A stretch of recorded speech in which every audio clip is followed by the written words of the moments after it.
Now students, next theory, derive the Coulomb's law using Gauss theorem. Gauss theorem का use करके हमको Coulomb's law derive करना है. Now for your information, what is the Gauss theorem?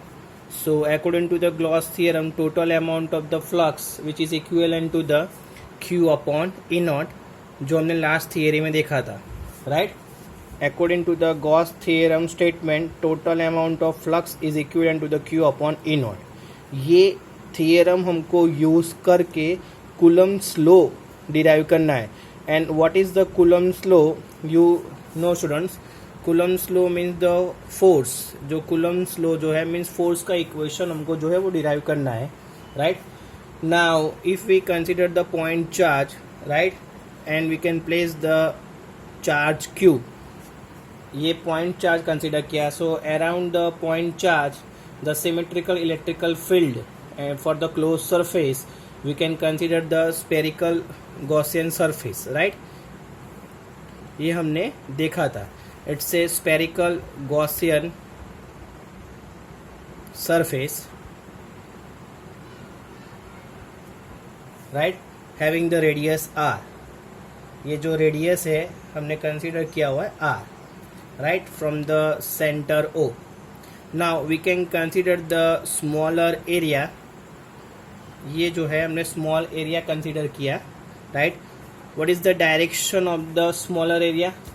So using the palm, the area vector का direction कौन सा होगा? Normal towards the surface. Mean इसका डायरेक्शन कौन सा होगा? Normal towards the surface, perpendicular. So ये उसका डायरेक्शन होगा. That is the direction of the smaller area, right? Now समझ लो जो इलेक्ट्रिक फील्ड हमने यहाँ पे प्लेस किया हुआ है. सो इलेक्ट्रिक चार्ज क्यू यहाँ पे प्लेस किया है. सो इलेक्ट्रिक फील्ड जो है वो भी यही डायरेक्शन में ट्रैवल कर रही है, राइट? सो यहाँ पे electric field and area vector. So यहाँ पे कोई ना कोई थोड़ा सा हमको फ्लक्स मिलेगा, because the small amount of flux, there is the small amount of flux d phi is equivalent to the electrical field into ds, means dot product, right? So अगर मुझे टोटल ये स्मॉल एरिया के लिए इतना flux मिलेगा, so for total flux for the spherical surface क्या करना पड़ेगा? total amount of the flux we have to integration of small flux.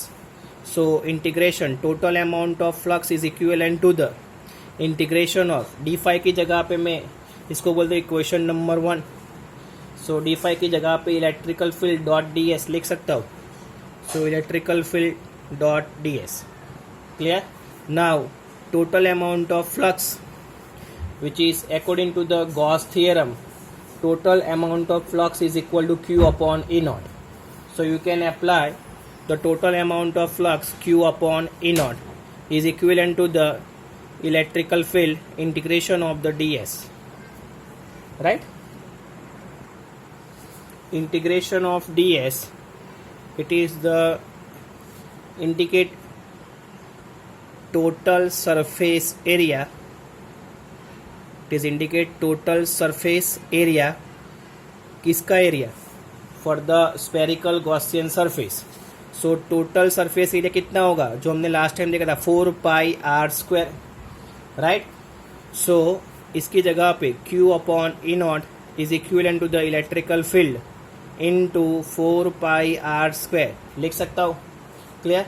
So electrical field is equivalent to the Q upon 4 pi r square into epsilon naught, clear?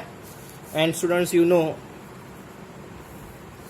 the force means force, electrical field is equivalent to the force upon test charge Q naught, जो हमने आगे definition देखा हुआ है.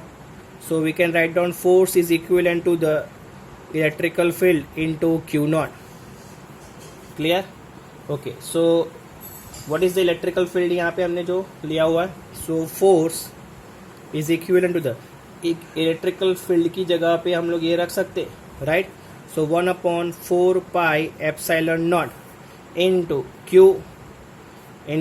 Q naught upon R square.